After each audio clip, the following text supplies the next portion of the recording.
We're here today with violinist Ani Kavafian.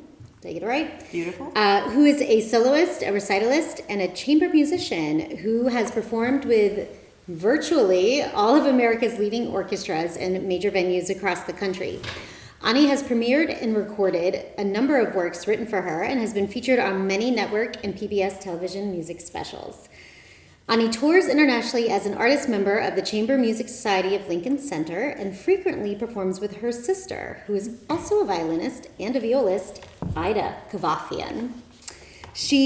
Ani, is also a teacher at Yale, working with graduate-level violin students as well as coaching chamber ensembles. Plus, she frequently performs on Yale's Faculty Artist Series and Yale in New York series. She's also performed with the Philharmonics and orchestras around the country, ranging from the New York Philharmonic and Philadelphia Orchestra to the Los Angeles Chamber Orchestra and San Francisco Symphony Orchestra. Hello. Hi. We're going to start by talking about your childhood. Okay. So tell me how old you were when, I know piano was your first instrument, so when you first sat down at a piano. Mm-hmm. I was 3, maybe 3.5. And of course, I didn't read music at the time. I just was playing kind of by ear. And my aunt was one of the great piano teachers in Istanbul, Turkey. We lived in Istanbul. That's where I was born. And she was teaching me, but my mother was sitting with me and helping me practice. So I was playing something, and my mother would point to a note and say, no, F sharp, F sharp. And I would go, and then I'd play the wrong note again. F sharp, F sharp. I didn't read music. I was playing everything by ear. And so I was like, my mom thought I might be possibly, maybe mentally challenged. But in any case, I did learn eventually how to read music. And I love the piano. I love the fact that all the notes are right there. And but it's it's a lonely instrument, if you know what I mean. You don't get to play an orchestra with the piano. Mm-hmm. You don't, and chamber music you can do, but it's mostly an alone instrument. So I was given a scholarship at school when we moved to Detroit from Istanbul, and they gave me $15. And $15 went for 5 lessons with the guy coming to my house to teach me the violin. That's how I started the violin. So how old were you when you moved to Detroit? 8. Yeah, I was 8. And why did you apply for the scholarship, or they just... No, they needed instrumentalists for their orchestra. Mm-hmm. So they thought that they would encourage people by giving them that scholarship. My mom was a professional violinist. Oh, okay. And my dad was the principal violist of the Istanbul State Symphony. So they met in orchestra, mm-hmm. and there was music in the family, aunts, uncles. Mm-hmm. So music was very much there. And I liked the violin. Maybe I learned it from the womb. Who knows? Right. But for sure, it was something that I took to.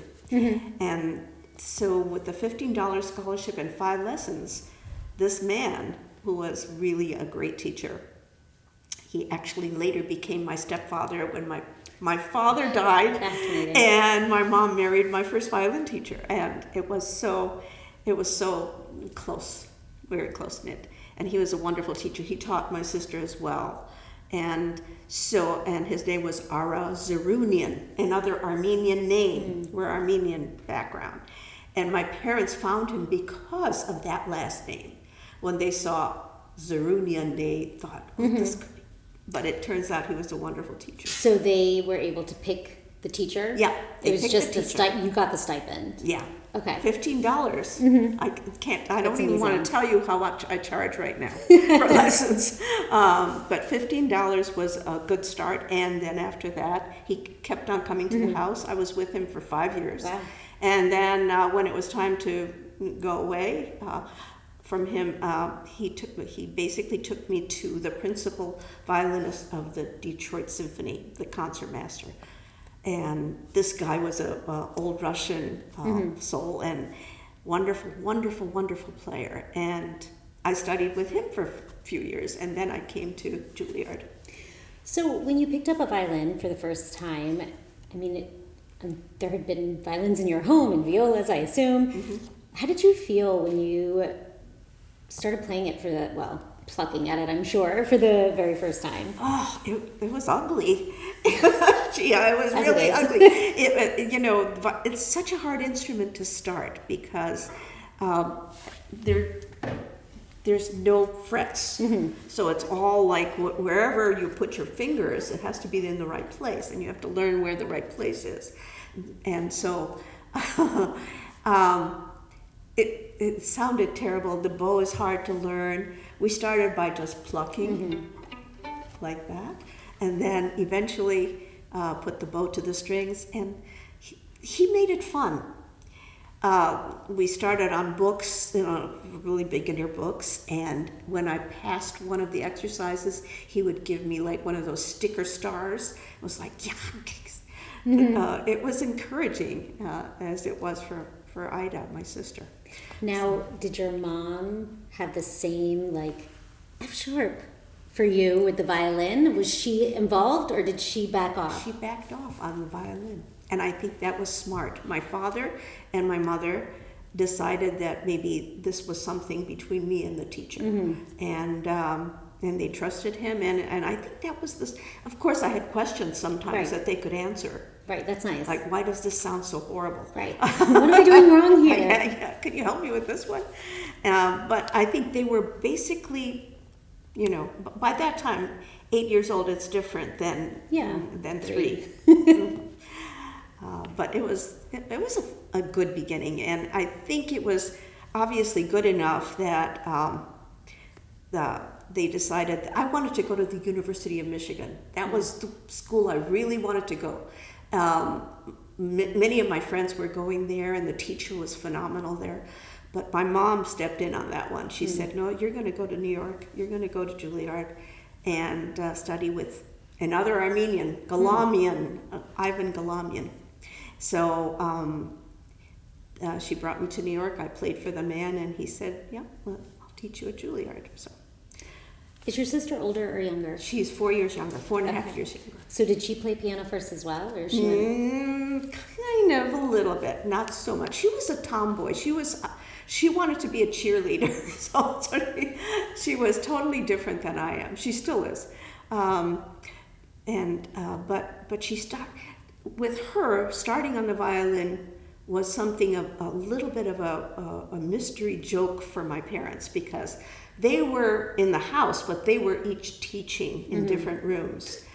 And so after one of my lessons, this violin teacher of mine, Ara Zarunian, saw my sister peeking into the room like, what's going on? And so he said, come on in. So he said, let me see if you have any talent. Do this. Like that. Huh. And she did it exactly perfectly. He played a note on the piano in the room, and she sang it perfectly. So he taught her Twinkle, Twinkle, Little Star, and it was a big surprise for my parents. Big.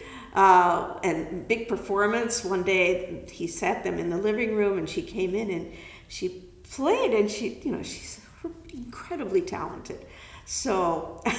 And they had no idea?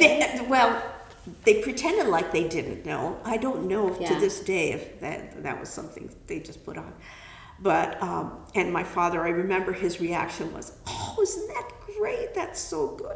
And my mom said, to be the mom that she was, she said, oh, she's not going to amount to anything. She's a tomboy, And that was great for Ida to hear, because her personality was, oh, yeah, I'm going to show you. I'll show you.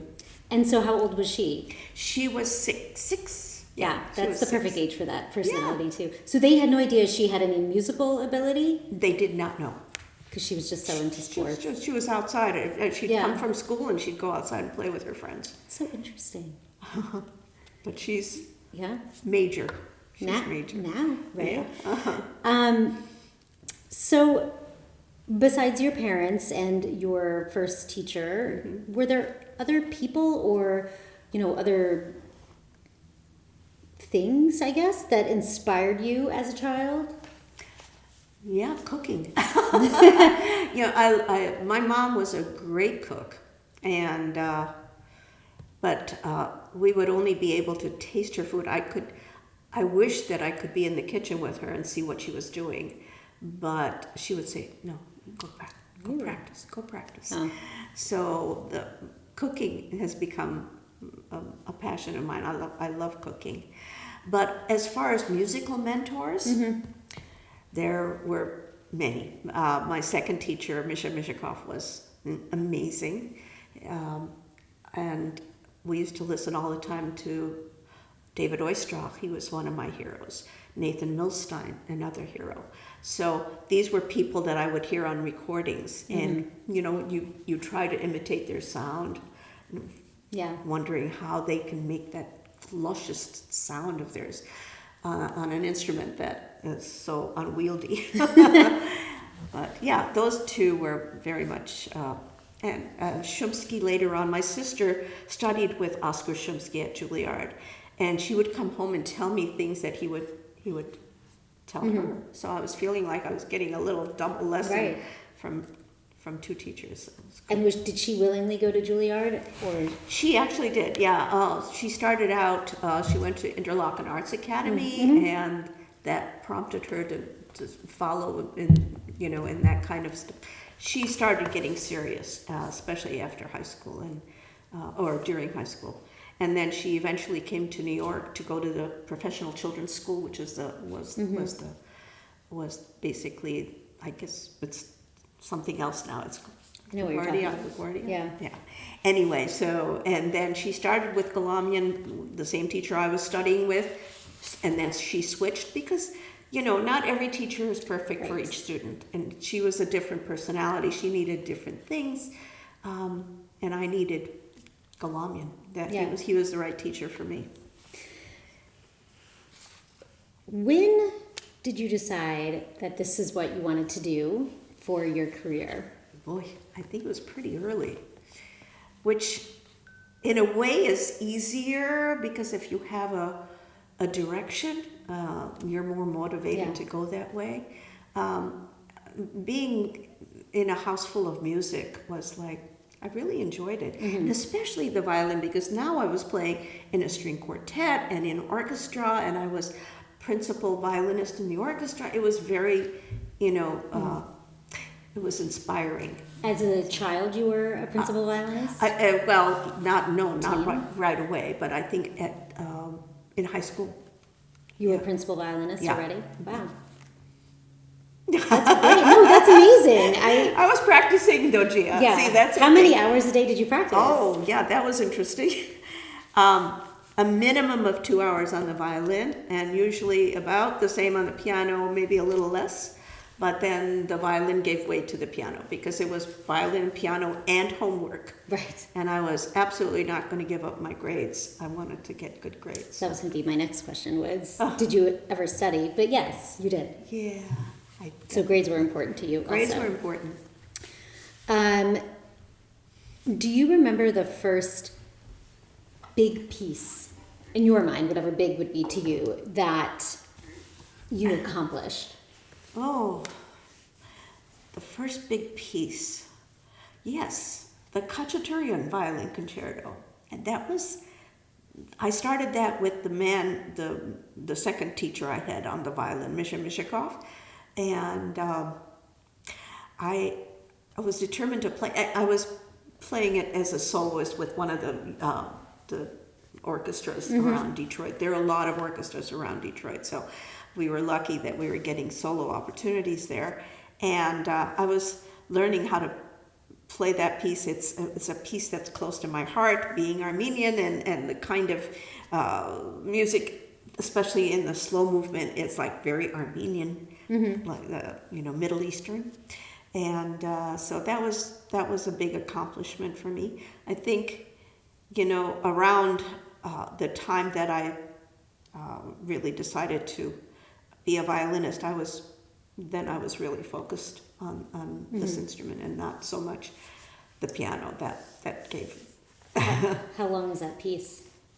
That piece is like 25, 27 minutes. Yeah. Wow. Yeah. Had to be by heart. It had to be, yeah, That's in a those lot. days. Yeah. Yeah. Do you remember how you felt when you nailed it finally? I'm not sure I nailed it, but it was nice to hear the applause. Mm-hmm. I have to say, it's very, what do you, How old were you? it's contagious when you hear that. Yeah. How old was I? Good question. I think I was 16, probably. It was before I came to New York. Mm-hmm. Okay, we are going to fast forward to post-school education and just you as a musician. How do you feel you've evolved as a musician over the years? Wow, good question. Of all the interviews I've done, I think that's the first time that's Really? direct, like, how did you evolve as a musician? Not as a violinist, but as a musician. Because to me, being a musician is a little more all-encompassing than just playing the instrument. Knowing repertoire of other instruments, piano, Right. French horn, other instruments, knowing that kind of music, playing chamber music with fellow colleagues, learning the score, learning how to read the score. And follow the conductor and Follow the conductor. I even ended up conducting an orchestra in a couple of concerts. But it's like that's like becoming the full musician. It's like you can play the violin, okay, good, but can you also read the score? Mm-hmm. Can you also follow your colleagues in a chamber music ensemble? I think coming to New York was such a great idea of my mother's. And at Juilliard, I became concertmaster of the orchestra. And I studied with such great people and wonderful chamber music teachers. Felix Galamir, Alexander Schneider. I went to a place called Marlborough, which is chamber music, very high class, really wonderful players, and really got excited about being a musician. And also being a musician to me means that you're able to communicate to an audience, not just practice in your room and play okay, but you have to be on stage under pressure and basically tell a story that people can understand what you're talking about. So, yeah, being a musician, I'm still evolving. I was going to ask you that. It sounds like it. There's so much more to learn. It's just like I'm in the process of learning a piece of music that at this point, after how many years I've been playing, there's still pieces I haven't played and pieces that give me a very hard time. And in the next couple of weeks, I have to play a whole bunch of repertoire. So one of the pieces I've never played is this Korngold Quintet, and it's driving me a little berserk there because it's all the instructions are in German. Oh, that's easy. Very important language for a musician. German and Italian, French a little bit too, but so Armenian does not come into play here. It does not help. But I think this the German language. So I'm with my my dictionary on Google Translate, trying to figure out what the man wants. And there's so many words. So and then the music is quite challenging. So no one's translated it to English. It hasn't been translated to English before. No, it's like directions about how fast to play, how to feel, what to do, where to slow down, where to speed up. It's all these directions, but all in long sentences in German. Wow. Yeah, not just one or two words like it is in Italian. No. That's really interesting. You could be the one to translate it and sell the sheet music with the... I'll do an edition of that piece. Right, exactly. Okay, good idea. With English. I mean, there's got to be others who are looking at it and thinking the same. Yes, unless they are versed in German, which I wish I was. mean... Yeah. I don't know how many people are Ah. that are living here, and yeah. What challenges have you faced working as a musician and honing your craft and that sort of thing? I think one of the challenges I didn't really have to face was something that was broken before me, which is women in orchestras or women professors, or that was done before me. So I didn't face those particular challenges that some people do. But as far as just generally things that have, besides the Corn Gold Quintet that I'm trying to learn, which is challenging, I think challenges to me right now involve how to deal with students. Oh. Because I'm very, very much dedicated and devoted to my students, very much. And they come in all sizes and all personalities, and so it's really, really important that you know how to deal with people. My second subject in school was psychiatry and psychology, Yeah. and I took lots of classes in that, and didn't get a master of music, but a master in science. Oh. Well, so it's a That's different interesting. kind of Yeah. it's a different kind of direction, but I loved it. I'm fascinated with personality. Yeah. And so a challenge for me now is basically dealing with next year I have 14 students. Wow. And each one with a different personality, Right. each one with a different problem, even technical issues that challenge me into trying to understand them and how to teach them, not just what to teach, but how to Yeah. teach it. So that's a challenge. I mean, at least they're graduate students, right? So Yeah. they're committed. They're not 8 years old and being forced to play the instrument by their parents. That's So true. They're very that hurdle much, you don't have. they're into their craft, Yeah. for sure. Talk to me about what you feel are some of your greatest achievements. I mean, you've really played everywhere, kind of done all the things, but what do you look at when you think back? Like, what are the points in your career that you feel most proud of?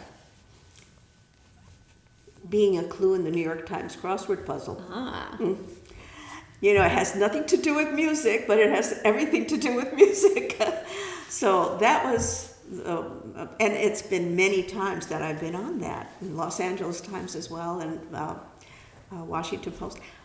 That's been yeah, that's cool. That's been pretty cool. Another accomplishment for me was playing the Star Spangled Banner at a baseball game. I love team? baseball, and that was like it was so much fun, and it was for the Rockies in Tucson, and so they introduced me. I played, and this crazy applause, Wow. like you don't get in a concert hall, and I'm sure that was cool for them too. I mean, I don't know who's normally playing or singing the national anthem for the Rockies, but I imagine it's probably voice usually. Voice Yeah. or organ or something like that. But it was just me it was so funny because after that happened, I went about 20 minutes away to I needed to go to a store to buy something, and I parked next to a big pickup truck, and I was a little bit like, I hope this is okay, because the guys were all like really macho and big, and I closed the door to the car, and as I was walking, the guy goes, hey you, saw you today. You're playing Star Spangled Banner. It scared me to death when he Wow. said, hey. but that was so That's so fun cool. that he was there and he recognized me for doing that. And, That's really cool. I thought it was cool. Yeah. It's one of those achievement things that you were talking about that don't have a lot to do with music. Maybe musically, the achievements that I feel like have been, I've been lucky to have playing so much in New York, and being in front of a very discerning audience, Yeah. and still being part of like the Chamber Music Society of Lincoln Center, which is an institution that when I was going to school and looking at the people that were playing, I was saying to myself, these people are so lucky. This is the best possible job in all of the world, playing in New York and playing with great musicians. And then when I got a chance to be part of them, and I've been there since the 70s. Wow. I think 71 was my first year with the Chamber Music Society. That's pretty long. Yeah, longevity. that is a very long. Yeah, it's nice. I assume it's kind of like a family to you at this point. Oh, absolutely, absolutely. And we tour a lot with them and all over the world, actually, and including China and Korea, and obviously in Canada. I'm curious how all that touring is going to go now with the difficulties of the visa program. But I think, we're still doing it. You'll find a way. Still, Yeah. still doing it. Thinking back, whether it's childhood or any point, it could be yesterday even, what do you wish you'd known earlier? What I wish I'd known earlier.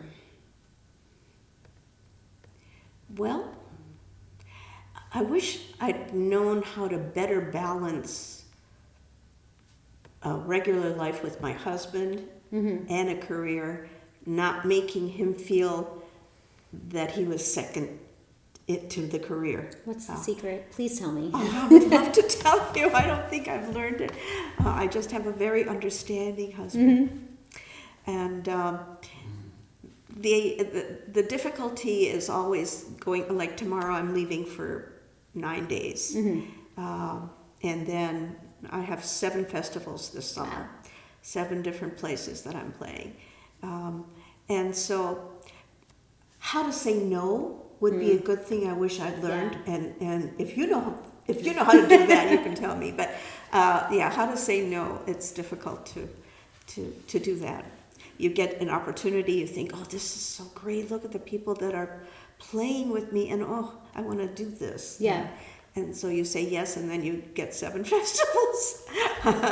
And I don't know how many pieces of music that means, but balancing a life is always an issue for a touring person. And I don't tour as a soloist anymore. Basically, I'm pretty much doing chamber music mostly. And but yeah. Why don't you tour as a soloist anymore? Well, I don't find it, first of all, It's lonely.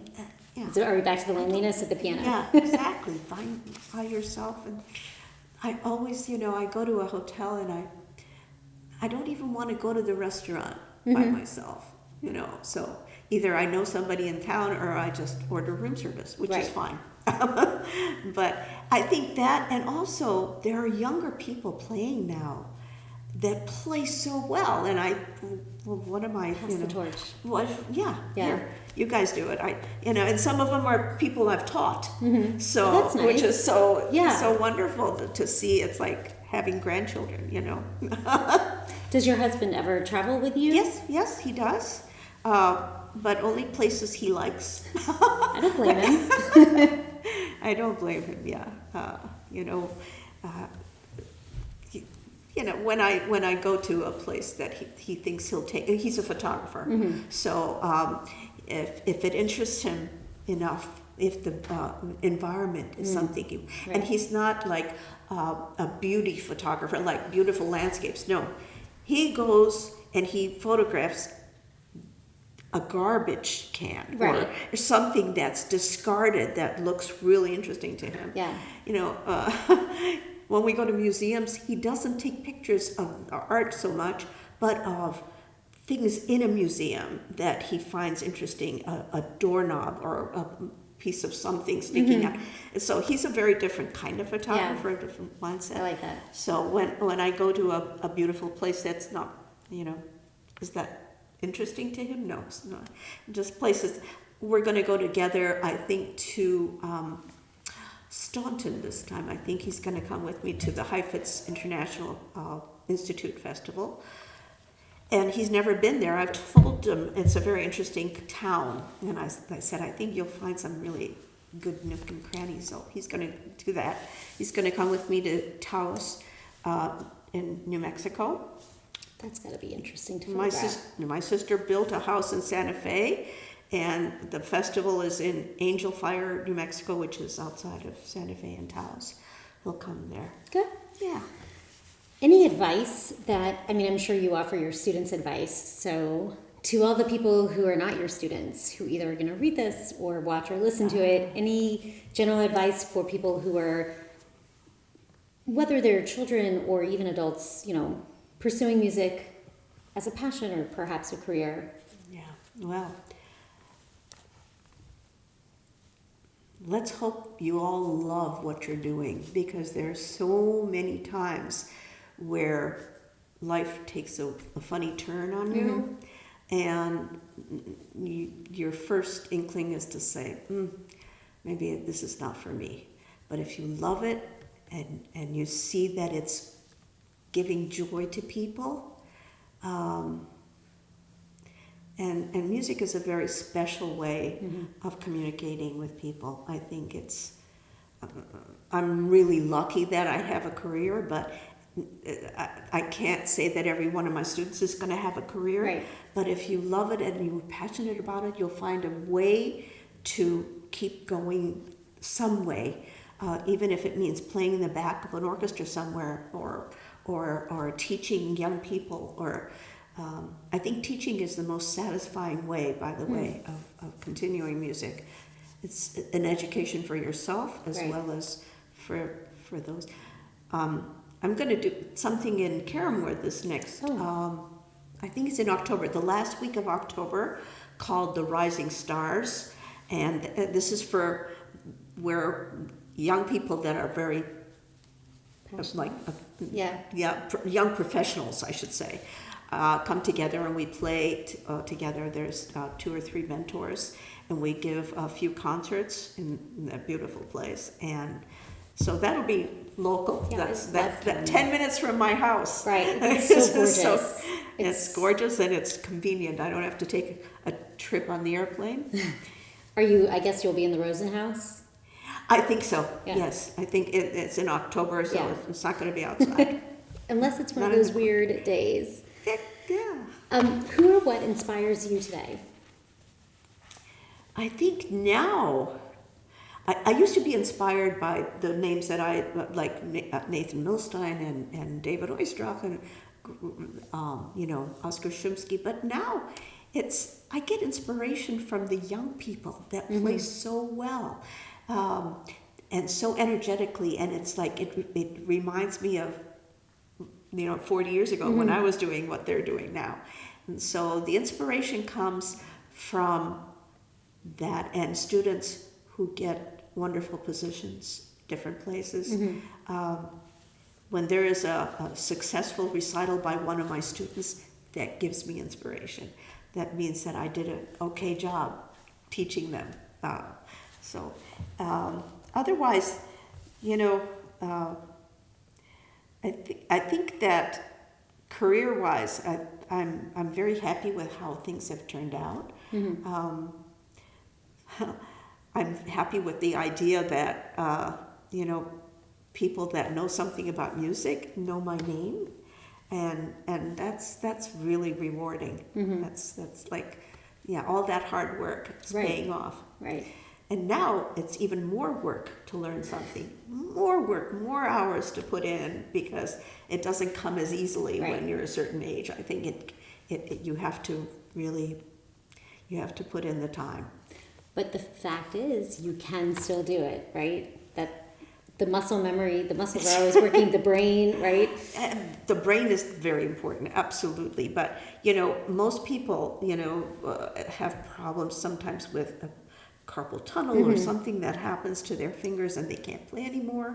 One of my colleagues at Yale is Peter Unschön, who was a beautiful violinist. He was in the Tokyo String Quartet as first violinist, and he he's conducting. He's a Okay. wonderful conductor. He's the conducting of the principal orchestra at Yale, and also in Toronto. So he's doing work and music. Thank goodness these are still steady. Yeah. They're still steady. What are you passionate about today? Oh, gosh. Well, at different times of the year, I get passionate about things that have nothing to do with music. And I think it's important for me to look outside a little bit. I really like the Yankees. I follow them. And I'm very, and then now I'm like looking at the Knicks going, come on guys, you could do it. And it's very interesting. I have a beautiful son with 2 gorgeous grandchildren and a beautiful wife. Do they live nearby? No, Nashville. No, not too far. Okay, it's not. But I'm incredibly passionate about them and my grandchildren. One is 7 and one is 2. Cute. And Does your son play music? my son used to play cello, but it was a little bit like I had to kind of push him. So when it was hard for him to be near me, I guess, being a musician.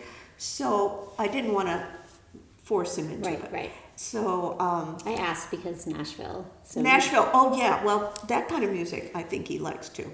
But I think it's interesting. I don't think he ever really forgot how to play the cello. But we told him if he got into the college of his choice, that he could put the cello away. And that's the day he got in, he was out of there. Oh, so that's okay. Yeah, that's fine. Yeah. What do you hope your legacy will be? Oh, I hope people remember me as